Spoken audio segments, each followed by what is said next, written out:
Assalamualaikum warahmatullahi wabarakatuh. Sebelumnya perkenalkan nama saya Anissa Herianti dengan NIM C1C02349. Hari ini saya akan menjelaskan materi mengenai metode pengumpulan data dari mata kuliah metodologi penelitian. Langsung saja masuk ke materi yang pertama mengenai pengertian metode pengumpulan data.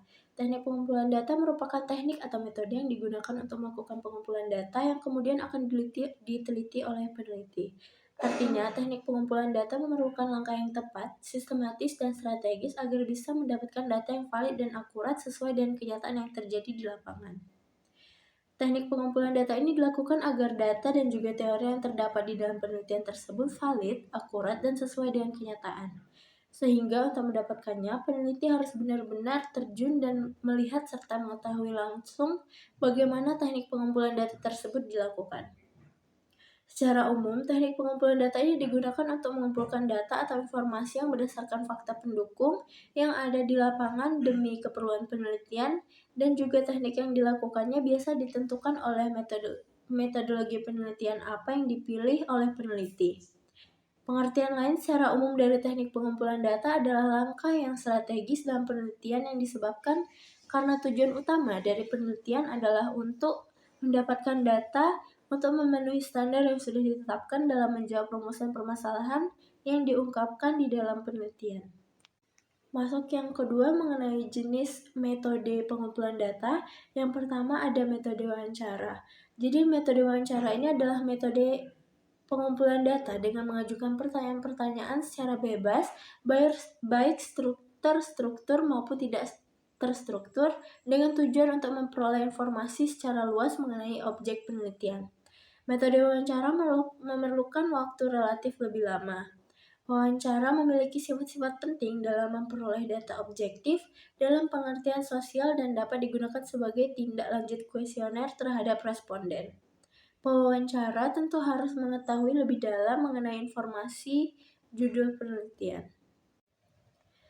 Yang kedua ada metode observasi. Jadi metode observasi ini adalah suatu metode yang digunakan oleh peneliti dengan cara pengamatan langsung terhadap kegiatan yang dilaksanakan perusahaan. Karakteristik umum pendekatan observasional kondisi penggunaan antara lain data harus dapat diakses oleh pengamatan,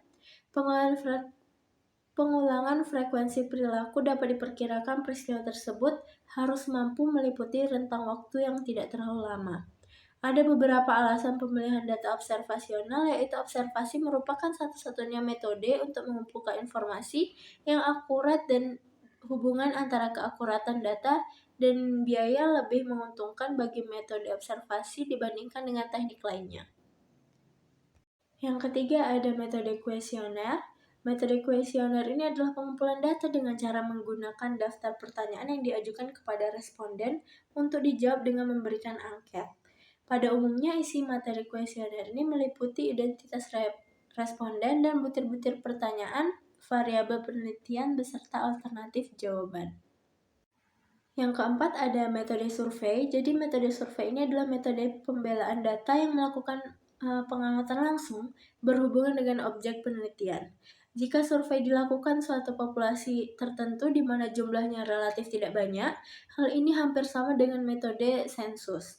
Namun jika populasinya banyak, bahkan sangat banyak, survei cukup dilakukan dengan pengambilan sampel yang representatif saja. Hal ini mengingat biaya karena waktu, kemampuan, dan kepentingan akan penelitian tersebut.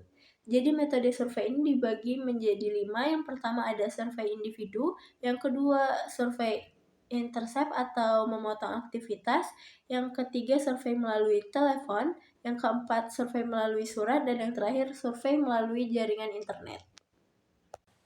Yang kelima ada metode eksperimen. Jadi metode eksperimen ini adalah penelitian yang berusaha memanipulasi satu atau lebih variabel kausal, kemudian mengukur efek manipulasi tersebut terhadap satu atau lebih variabel dependen. Eksperimen ini memungkinkan peneliti memisahkan variabel lain di luar variabel kausal, sehingga efek yang muncul dipandang sebagai hasil perubahan variabel kausal. Eksperimen dapat dilakukan dengan mengubah beberapa variabel yang mempengaruhi karyawan dengan bekerja Contohnya seperti penerangan ruang digantung agak redup, bagaimanakah perbedaan pelaku karyawan yang bekerja di dalam ruangan tersebut. Ruangan kerja diperluas dan diberi AC, diberi musik atau televisi, apakah kinerja mengalami perubahan yang positif dan signifikan? Baiklah, dari materi yang sudah saya jelaskan sebelumnya, saya mendapatkan kesimpulan teknik pengumpulan data adalah cara yang digunakan untuk mengumpulkan bahan riset. Dalam pengerjaannya dapat menggunakan metode pengamatan, dokumentasi, angket, wawancara, hingga tes atau pengujian. Teknik atau metode pengumpulan data ini biasanya digunakan untuk peneliti demi mengumpulkan data yang merujuk pada satu kata abstrak yang tidak diwujudkan dalam benda tetapi hanya dapat dilihat penggunanya. Misalnya adalah melalui angket, wawancara, pengamatan, uji atau tes, dokumentasi, dan lain sebagainya. Dilakukan pengumpulan data untuk penelitian agar data dan teori yang ada di dalamnya valid dan juga sesuai kenyataan, sehingga peneliti harus benar-benar terjun langsung dan mengetahui teknik pengumpulan data tersebut. Teknik atau metode pengumpulan data yaitu observasi atau pengamatan, kuesioner atau angket, interview atau wawancara, dokumen. Sekian materi yang dapat saya sampaikan mengenai metode pengumpulan data. Lebih dan kurangnya saya dalam penyampaian saya mohon maaf. Wassalamualaikum warahmatullahi wabarakatuh.